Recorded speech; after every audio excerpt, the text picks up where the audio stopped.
Dziś chciałbym opowiedzieć przede wszystkim o edytorze zapytań, czyli takim narzędziu, które umożliwia w telegraficznym skrócie czyszczenie danych i łączenie danych odpowiednio. Ale zanim przejdziemy do edytora zapytań, to na początek dwa słowa o tym, jak pobierać dane z różnych źródeł. Przełączmy się teraz do aplikacji Power BI i jeżeli wybierzemy listę rozwijaną Get Data, czyli pobierz dane, pojawi się kilka typowych opcji, a jeżeli wybierzemy opcję More, czyli więcej, pojawi się lista rozwijana, na której jak widać znajduje się wiele różnych możliwych konektorów, czyli połączeń do źródeł danych. Mamy tutaj kategorie pliki, bazy danych, platformy różnego rodzaju, Azure, czyli Microsoftowa platforma, inne usługi sieciowe i jakieś inne połączenia. Ważne, żeby zrozumieć, że jeżeli chcemy połączyć się poprzez określony konektor z jakąś bazą danych, z jakimś źródłem danych, to najczęściej musimy posiadać uprawnienia. Najczęściej chodzi o login i hasło, ale mogą być także wymagane dodatkowe informacje. Ja bym chciał pokazać, jak można połączyć się z takim innym źródłem danych na podstawie usługi Data World. W tym celu przełączę się do przeglądarki internetowej. Jestem na stronie Google i w Google'ach wpiszemy Data World. Wynik wyszukiwania jest widoczny, pojawia się Data World, The Cloud Native Data Catalog. Klikam na ten link i proszę zwrócić uwagę, że ja jestem tu już zalogowany. To znaczy, żeby skorzystać z usługi Data World, należy założyć darmowe konto, zarejestrować się po prostu, zalogować i wtedy dopiero można korzystać z tej strony. Tutaj znajduje się wiele różnych usług, można tworzyć określone projekty naukowe, ale także można wyszukiwać dane. Ja wpiszę w wyszukiwarce Sales, czyli dane dotyczące sprzedaży. Jak widać, mamy tutaj listę rozwijaną All Resource Types, czyli wszystkie typy źródeł. Mnie interesują tylko dane, a więc wybieram Data. Powiedzmy sobie, spróbuję wybrać tutaj ten drugi projekt. Klikam na tabelę, klikam na tabelę po lewej stronie. Pojawiają się dane i proszę zwrócić uwagę, że po prawej stronie mamy taki przycisk jak Open with Power BI, czyli otworzymy to w naszej aplikacji Power BI Desktop i będziemy musieli podać dwie obowiązkowe informacje. Owner, czyli właściciel, i Dataset ID, czyli identyfikator naszego zbioru danych. Przełączę się z powrotem do aplikacji Power BI. Tutaj, gdzie jest Search, wpiszę Data. Widzimy, że pojawia się Data World. Wybieram przycisk Connect i pojawia się okno dialogowe, które umożliwia mi połączenie się z tym źródłem danych, ale muszę wskazać właściciela. W tym celu z powrotem przełączę się do przeglądarki internetowej i skopiuję nazwę właściciela. Ponownie wracam do Power BI Desktop, prawy przycisk myszy i wklejam. To samo muszę zrobić dla Dataset ID. Przełączę się, skopiuję, wracam do Power BI i wklejam. Trzecia opcja jest opcjonalna, to jest zapytanie w języku SQL. My to pomijamy, klikamy na OK. Power BI łączy się teraz z usługą Data World, do której mamy uprawnienia. Proszę zwrócić uwagę, pojawia się tabela. Mamy podgląd tej tabeli, możemy ją załadować. Chwilę to potrwa. Załadowano 5000 rekordów. Kliknijmy na tabelę. Widzimy, że ona tutaj się znajduje. Przełączmy się do wizualizacji i pokażmy, jak te dane wyglądają na przykład na mapie. Do lokalizacji damy country, czyli państwo. Rozszerzymy naszą wizualizację i jeżeli chodzi o rozmiar czy wielkość naszych kulek, dodamy sobie na przykład całkowite koszty, a jeżeli chodzi o legendę, dodajmy sobie może priorytet. W ten sposób korzystamy z danych, trochę przypadkowych, ale danych, które pobieramy z różnych źródeł innych, na przykład z takiego źródła, jakim jest Data World. Przejdźmy zatem do edytora zapytań. W jaki sposób korzystać z tego narzędzia? Chciałbym pokazać na podstawie danych pochodzących z 3 różnych źródeł. Będziemy mówili o wynagrodzeniach brutto według województw w Polsce w roku 2016, 2017 i 2018. Wynagrodzenia z roku 2016 znajdują się na stronie internetowej GUS-u. Przełączę się teraz do przeglądarki internetowej i tutaj na tej stronie znajduje się tabela z danymi. Wracam do programu Power BI Desktop. Natomiast dane pochodzące z lat 17-18 znajdują się w dwóch różnych plikach. W pliku tekstowym o rozszerzeniu TXT i w pliku Excela. Pokażemy sobie, jak załadować te dane z różnych źródeł do aplikacji Power BI, a tak naprawdę do dodatku, jakim jest Power Query, czyli edytor zapytań. W tym edytorze będziemy mieli możliwość oczyszczania i łączenia danych. Zacznijmy zatem od pobrania danych ze strony internetowej. W tym celu wybieram przycisk Get Data. Chwilę potrwa, zanim pojawi się okno dialogowe. Wybieram kategorię Other, czyli inne i pierwszą opcję Web, czyli sieć. Wybieram przycisk Connect i pojawia się okno dialogowe, w którym musimy podać adres naszej strony internetowej. Widzimy stronę GUS-u z tabelą.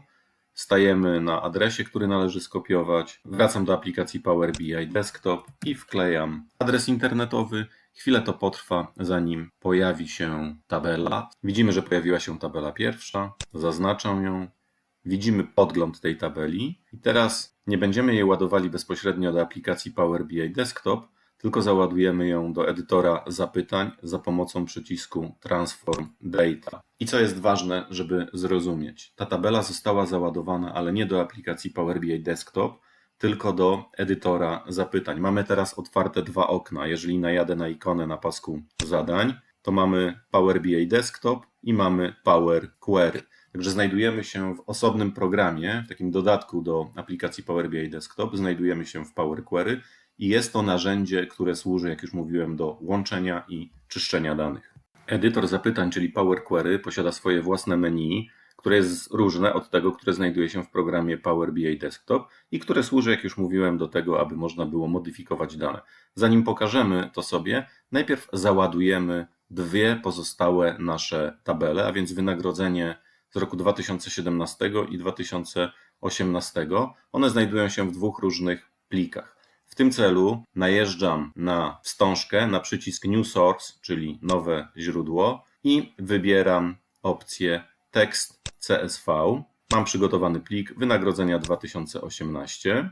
Proszę zwrócić uwagę, widzimy na podglądzie nasz plik, natomiast widzimy, że nie są zachowane polskie znaki, dlatego musimy zmienić rodzaj kodowania. W tym celu rozwijam listę rozwijaną i wybieram centralną Europę, ale DOS. Widzimy na podglądzie, że polskie litery zostały załadowane poprawnie. Klikam na OK i pojawia się druga tabela, która tym razem nazywa się wynagrodzenia 2018.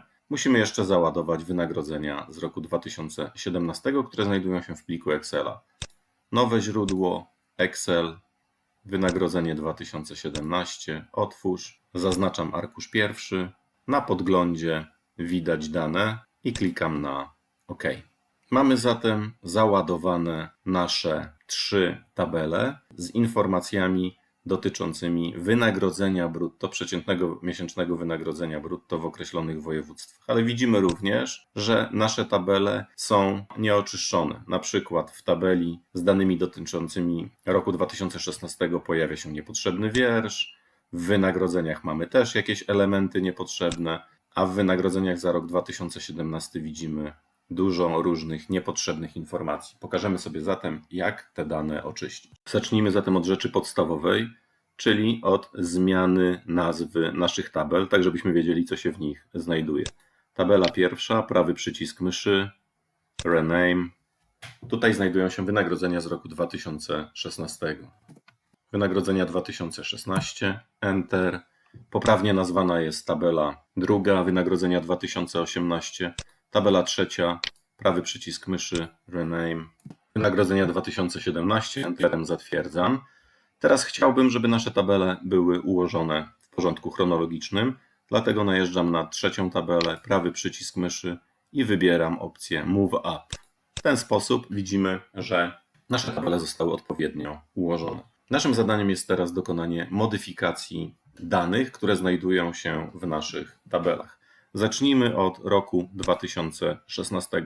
Proszę zwrócić uwagę, najpierw patrzymy na typy danych. Liczba porządkowa to typ liczbowy, województwo ABC, czyli typ tekstowy, przeciętne wynagrodzenie w złotówkach, również liczba. Jeżeli chcemy zmienić w edytorze zapytań typ danych, klikamy po prostu na typ danych i mamy do wyboru różne tutaj typy danych.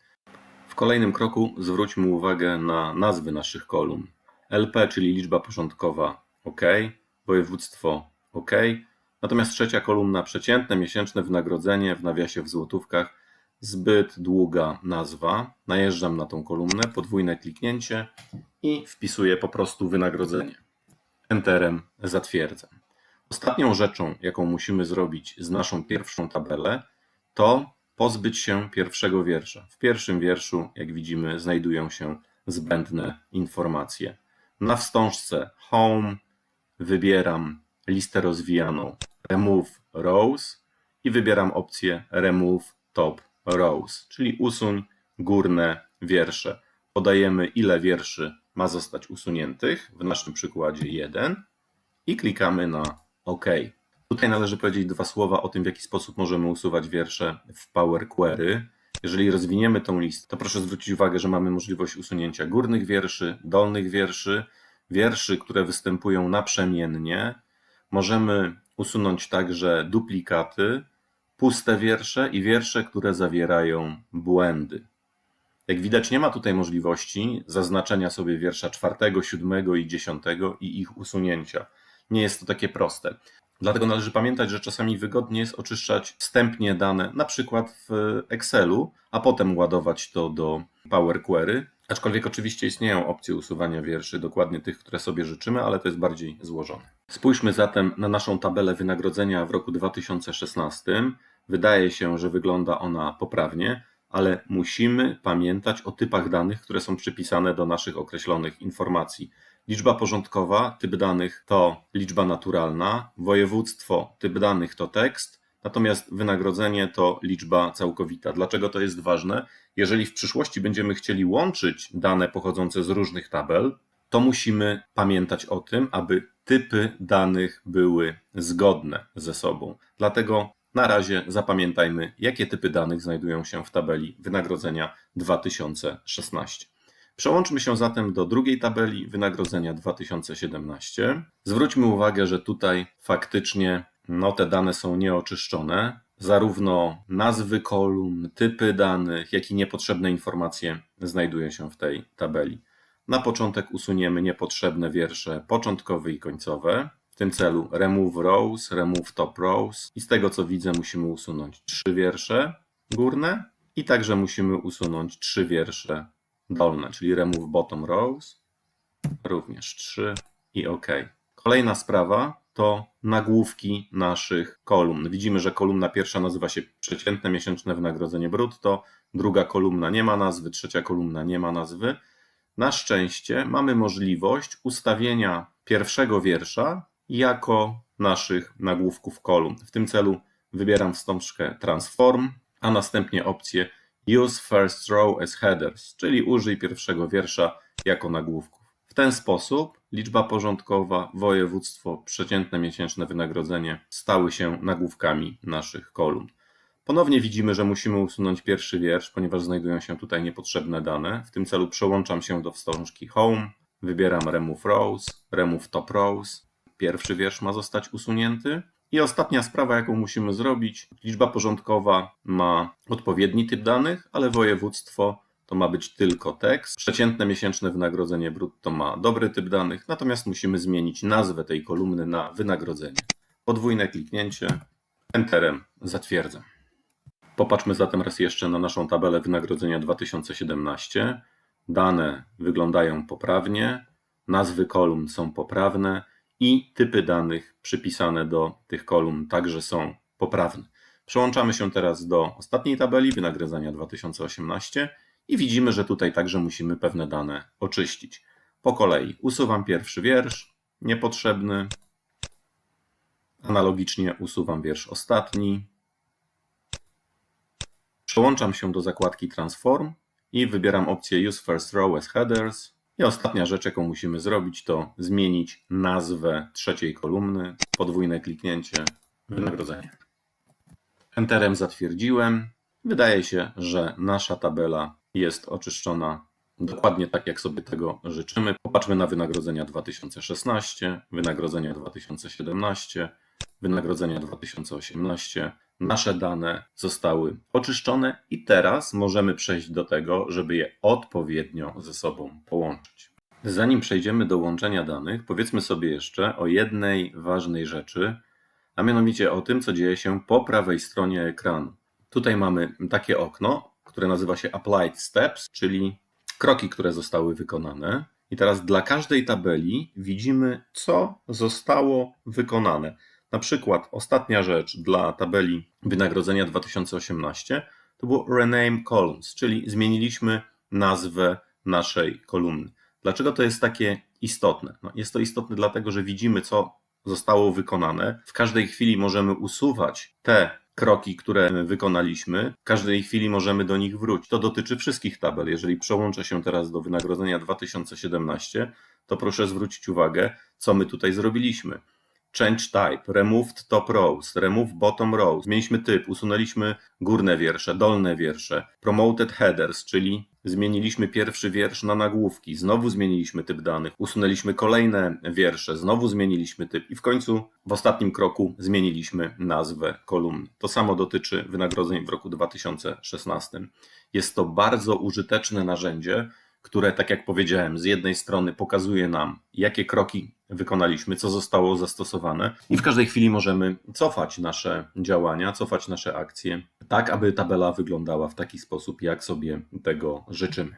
Przejdźmy zatem do łączenia danych. W Power Query znajdują się dwa takie podstawowe mechanizmy, które służą do łączenia danych: Merge Queries i Append Queries. Merge Queries służy do dokładania do kolejnych tabel kolejnych kolumn, natomiast Append Queries to jest łączenie ze sobą istniejących tabel o takiej samej strukturze.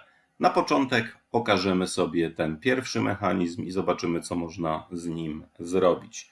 Naszym celem jest utworzenie takiej tabeli, w której będzie województwo i wynagrodzenie w roku 2016, 2017 i 2018. To, które znajduje się w tej tabeli, to jest wynagrodzenie w roku 2016. Za chwilę nagłówek tej kolumny zmienimy. W jaki sposób zatem możemy dołączać informacje pochodzące z innych tabel? Najeżdżamy na listę rozwijaną Merge Queries i tam mamy dwie opcje. Merge Queries i Merge Queries as New, czyli możemy modyfikować zapytanie na istniejącej tabeli albo stworzyć nowe. I na razie stworzymy sobie nowe, a więc Merge Queries as New. Pojawia się okno dialogowe. Wybrana jest tabela wynagrodzenia 2016, ponieważ ta tabela była zaznaczona. Musimy wskazać kolumnę, według której będziemy porównywać ze sobą tabelę. Na przykład w naszym wypadku będzie to liczba porządkowa. Z listy rozwijanej wybieram wynagrodzenie 2017, liczba porządkowa i patrzymy na dole, czy zgadzają się wiersze. Zgodziło się 16 wierszy. Mamy tutaj także listę rozwijaną, w której możemy wybrać rodzaj połączenia, ale to sobie na razie zostawimy i pominiemy. Klikamy na OK. Proszę zwrócić uwagę, co się stało. Została dodana kolumna, ale bez żadnych wartości, natomiast w każdym rekordzie, w każdym wierszu mamy wpisaną tabelę. Najeżdżamy w prawy górny róg tej kolumny i będziemy wybierać te informacje, które nas interesują. W naszym wypadku jest to po prostu wynagrodzenie. Klikam na OK i do naszej tabeli zostały dołączone wynagrodzenia dla poszczególnych województw z roku 2017. Teraz musimy dodać informacje z roku 2018, ale najpierw jeszcze zmienimy sobie nazwę tego zapytania. Rename wynagrodzenia 2016-2018. Dobrze, i do tego zapytania dodamy jeszcze informację, czyli wynagrodzenia z roku 2018. W tym celu rozwijam tą listę rozwijaną i już nie wybieram opcji as new, już nie chcę tworzyć nowego zapytania, tylko do tego zapytania istniejącego, które jest zaznaczone, dodam kolejne informacje. A więc wybieram opcję Merge Queries, będzie liczba porządkowa, wybieram tabelę wynagrodzenia 2018, liczba porządkowa, wiersze się zgodziły, klikam na OK, ponownie muszę wyodrębnić te informacje, które mnie interesują, w tym celu w prawym górnym rogu kolumny klikam i zaznaczam tylko i wyłącznie wynagrodzenie. I teraz, żebym wiedział, z jakiego roku pochodzą określone informacje, zmieniam nazwy kolumn. A będzie 2016, Enter, 2017, Enter i 2018, Enter. Nasza tabela została skonstruowana w taki sposób, że za pomocą opcji Merge Queries połączyliśmy informacje z tabeli 2016, 17 i 18, a konkretnie dołączyliśmy odpowiednio kolumny, które zawierały wynagrodzenia. Proszę zwrócić uwagę, jaką tabelę zbudowaliśmy. Jest to tak naprawdę tabela przestawna. Tabela, która w etykietach wierszy zawiera województwa określone, natomiast w etykietach kolumn zawiera lata 2016, 17 i 18, a w polu wartości znajdują się wynagrodzenia odpowiednio z tych lat. W celu przeprowadzenia analizy w programie Power BI Desktop zazwyczaj chcemy, żeby nasze dane źródłowe nie były zaprezentowane w postaci tabeli przestawnej, tylko w takiej postaci, w której dane są przechowywane w sposób ewidencyjny.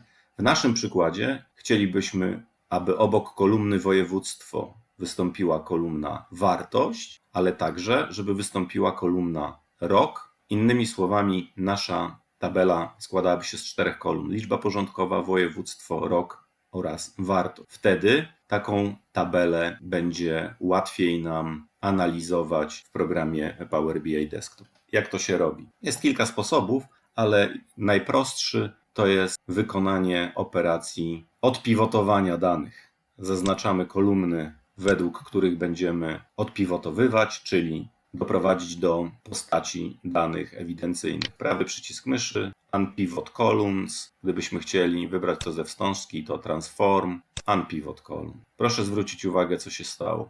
Mamy kolumnę liczba porządkowa, która nie jest do końca poprawna, ale to jest najmniej istotne.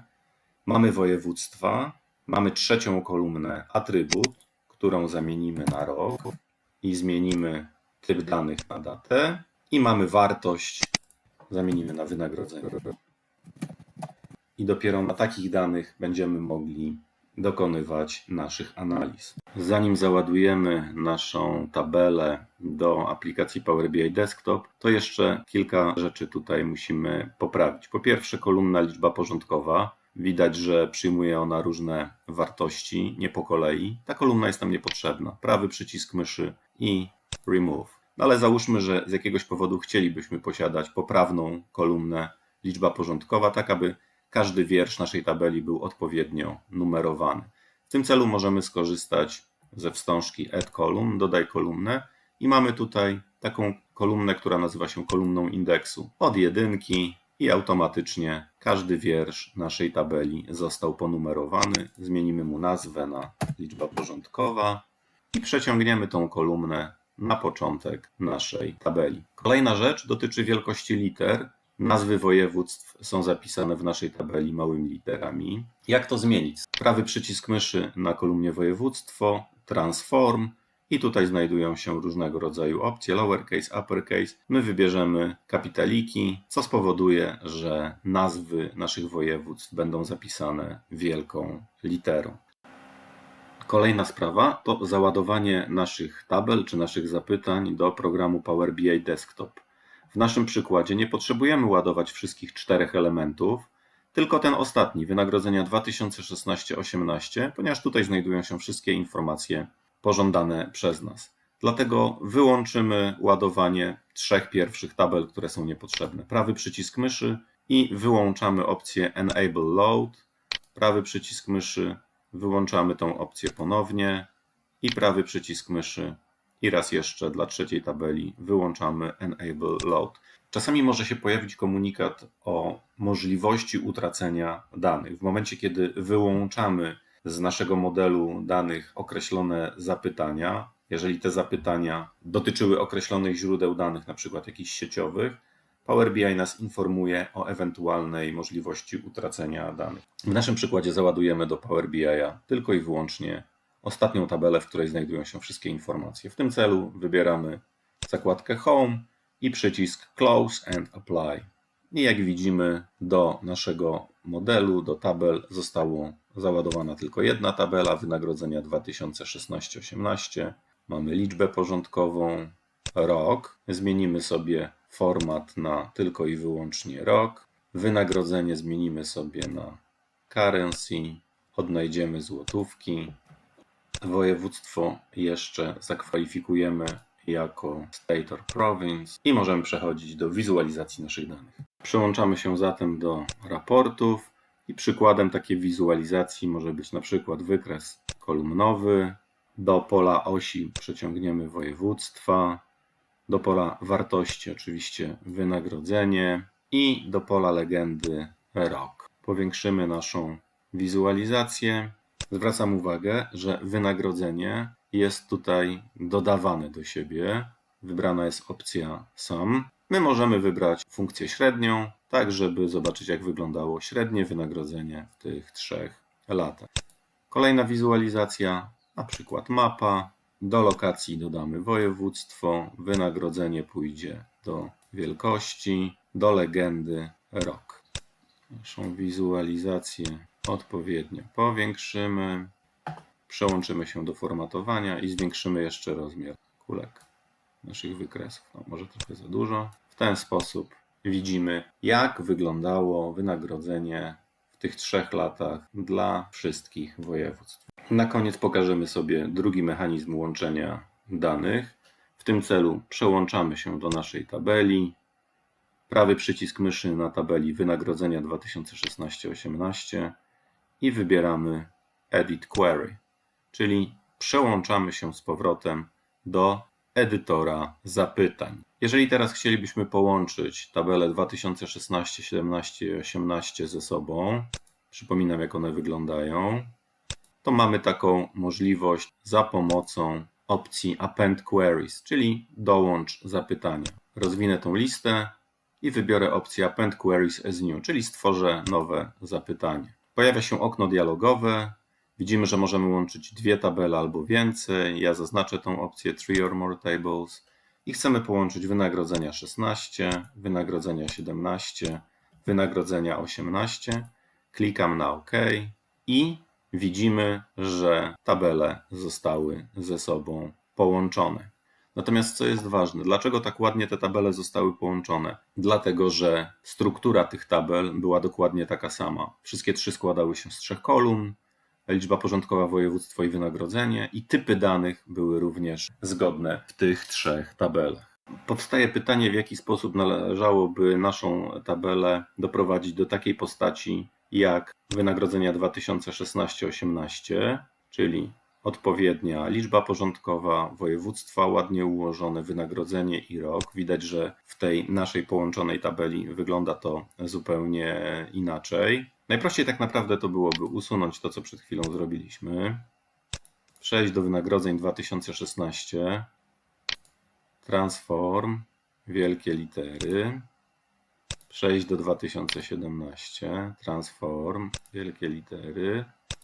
I do 2018 również wielkie litery. Dobrze, dane będą się zgadzały, ale przypominam, że brakuje nam jeszcze kolumny rok. Najprościej byłoby taką kolumnę dodać. W tym celu najeżdżam na zakładkę Add Column i wybieram opcję Column from Examples. Nazwa kolumny rok 2016 i 2016. Power Query rozpoznaje, powiedzmy sobie, wzorzec i dla wszystkich wartości przyjmuję, że będzie to 2016. Klikam na OK, zmieniam typ danych na data. To samo zrobimy dla roku 2017. Dodam kolumnę, która będzie nazywała się rok 2017. 2017.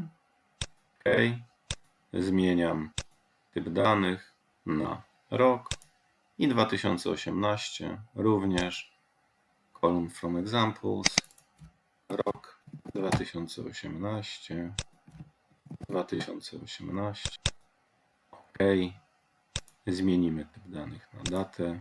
I teraz nasze 3 tabele posiadają 4 kolumny. Liczba porządkowa, województwo, wynagrodzenie i rok. I w tym momencie możemy je ponownie połączyć. Zakładka Home, Append Queries as New, charakterystyczne okno dialogowe, wybieram 3 tabele, wynagrodzenie 16, 17, 18. Klikam na OK i proszę zwrócić uwagę, że już ta tabela wygląda mniej więcej tak samo jak tabela wynagrodzenia 2016-18. Musielibyśmy jeszcze tylko poprawnie stworzyć liczbę porządkową, więc usuniemy tą kolumnę i dodamy nową kolumnę z indeksem zaczynającym się od 1. Przeciągnę tą kolumnę, podwójne kliknięcie, liczba porządkowa. W ten sposób połączyliśmy dane z 3 tabel, wynagrodzenia 16, 17, 18. Należałoby zmienić jeszcze nazwę, rename, wynagrodzenie 2, powiedzmy sobie. Podsumowując, należy zapamiętać, że do programu Power BI Desktop jest dołączony program, który nazywa się Power Query. Jest to edytor zapytań, w którym znajduje się wiele możliwości modyfikowania danych, transformacji danych, łączenia danych. Ja dzisiaj pokazałem kilka mechanizmów, te 2 podstawowe umożliwiające dołączanie kolumn do określonych tabel, czy łączenie ze sobą wielu różnych tabel. Przy okazji pokazaliśmy kilka ciekawych narzędzi, jakimi dysponuje Power Query.